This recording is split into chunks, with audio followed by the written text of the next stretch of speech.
Every great destiny begins with a dream. But a dream can be a dangerous thing when it's born in the hearts of enemies. From the silence of the pit to the shadows of the prison, one man's faith would shake an empire. Witness the journey of the son who was lost and the Savior who was found. Joseph, from pit to palace, the dream lives on. Stay with us to the end. This story will teach you one of the powerful arcs of history about a betrayal to redemption that will move you to tears. If you like this story, please consider sharing it with someone who needs it and subscribing to Patty's Story for more interesting stories. Your support means a lot to us. Now, Joseph, from pit to palace, from betrayal to redemption, and the dream that lives on. Let's begin. In the ancient heart of Canaan, a legacy was being forged in the quiet morning mist. Among many sons, there was one who held the key to his father's heart. Jacob bestowed upon Joseph a gift of royal distinction, a robe of many colors. But favor is a heavy weight, and his brothers watched from the shadows, their hearts turning to stone. Then the heavens spoke, a vision of wheat sheaves bowing in the wind. A second dream followed, the sun, the moon, and the stars all aligning in honor of a boy. Joseph spoke his truth with the innocence of youth, unaware of the fire he was lighting.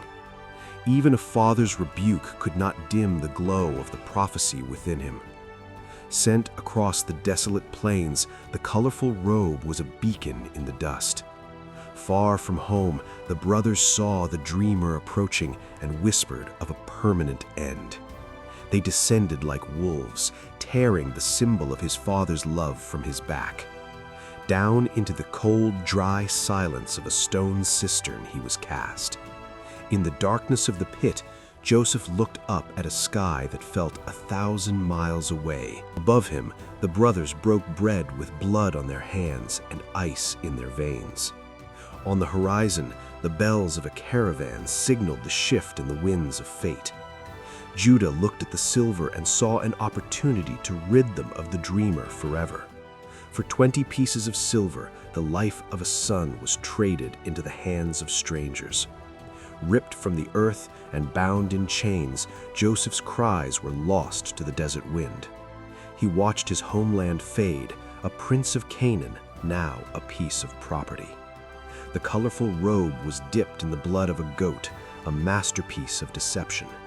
Jacob clutched the stained silk and felt his soul shatter into 1,000 pieces. The great pyramids loomed over Joseph, monuments of a land that spoke in a different tongue. In the chaos of the slave market, a young man's dignity remained unbroken. Potiphar, a man of power, saw a light in the boy that gold could not buy. Within the walls of the Egyptian estate, Joseph began to rebuild from the dust. He served with a brilliance that made the very air of the house feel blessed. Potiphar watched as his fields flourished and his wealth doubled under Joseph's hand. Soon, the slave was the master of the house, a testament to a God who follows his own. But in the halls of power, beauty is often accompanied by a lurking danger. Joseph remembered his father's God as he stood by the quiet pools of Egypt. Temptation called out to him in the dim light of a private corridor. He chose his character over his comfort, fleeing the room as his cloak was torn away. Rejection turned to rage, and a lie was born to cover the shame of a wife. Potiphar returned to a story of betrayal that cut deeper than any blade. Once again, Joseph was seized for a crime he did not commit. The iron doors of the royal prison slammed shut, sealing him in a tomb of stone. In the cold blue moonlight of a cell, Joseph found himself at the bottom once more. Yet even in the dungeon, the favor of God could not be contained by iron bars. He became a light for the broken, a leader among the lost and the forgotten. Into his care came 2 officials of the king, their faces etched with the terror of the night. The cupbearer spoke of a vine, of restoration, and of wine pressed for a king. In the dream vision, hope bloomed like the grapes upon the branch. Joseph delivered the word of peace. In 3 days you shall be restored. Then the baker spoke of baskets and birds, his voice trembling with a dark premonition. The vision was grim, a prophecy of a life that would be taken as quickly as it began. With a heavy heart, Joseph spoke the truth that the darkness demanded. On the 3rd day, the doors opened, and the fates of the 2 men were sealed. "Remember me," Joseph whispered as the cupbearer stepped into the light. But the sun of the palace blinded the memory of the man in the cell. For 2 full years, Joseph lived in the silence of the forgotten. Pharaoh awoke in a cold sweat, the skeletal figures of his room dancing with skeletal figures. A dream of 7 fat cows being devoured by 7 gaunt beasts from the Nile. A dream of healthy grain swallowed by the scorched wind of the east. The magicians of Egypt stood silent, their wisdom failing before the king's mystery. The cupbearer froze, the memory of the prison cell rushing back like a flood. Joseph was hurried from the dungeon, the dust of years washed away in an hour. He stood before the throne, a man of peace in a room full of panic. Pharaoh leaned in, desperate for a word that could save his kingdom. "It is not in me," Joseph declared, "but God will give Pharaoh an answer." The years of plenty and the years of famine were laid bare before the king. Pharaoh took the ring from his own hand and placed it upon the dreamer's finger. Clothed in fine linen and gold, the prisoner was now the vizier of all Egypt. He rode through the streets as the heralds cried out for the people to bow. Huge granaries rose like mountains as Joseph prepared for the coming storm. The sky turned to brass and the earth cracked. The famine had arrived.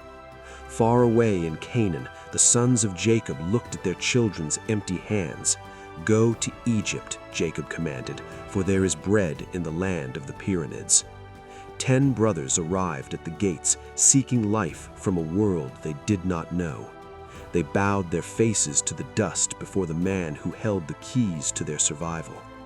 Joseph looked down at the faces of their betrayers, his heart a storm of old pain. He spoke with the harshness of a stranger, calling them spies to see their truth. He heard them whisper of their guilt, of the brother they had sold so long ago. He turned away to weep in secret, the tears of 20 years finally falling. One brother was taken as a hostage, while the others were sent for Benjamin. They found their silver returned, a gift of grace that felt like a trap. With Benjamin in tow, they returned to Egypt, their lives hanging by a thread. Joseph saw his mother's son and felt the foundations of his world begin to tremble. They feasted at his table, wondering at the favor of this Egyptian lord. A silver cup was hidden, a final trial to see if they would protect their own. The cup was found in Benjamin's sack, and the brothers' hearts failed them.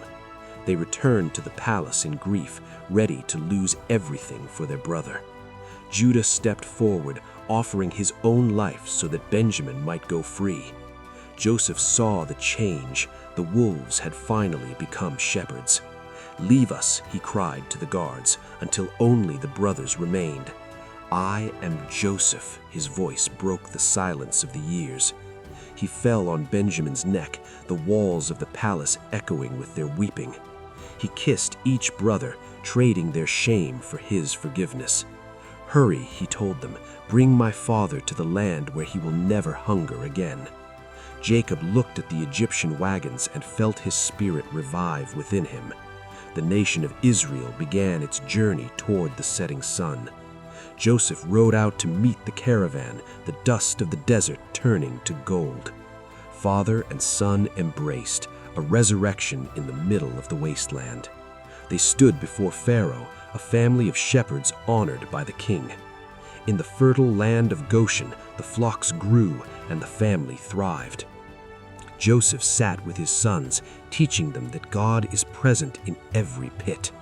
The Nile flowed on, a river of life that mirrored the grace Joseph had found. He looked at his brothers with eyes that saw no sin, only the plan of a master. With his final breath, he blessed the future, knowing the dream would never die. A colorful robe and a gold ring, symbols of a journey from the earth to the throne. The sun set over Egypt, but the light of Joseph's story would shine forever.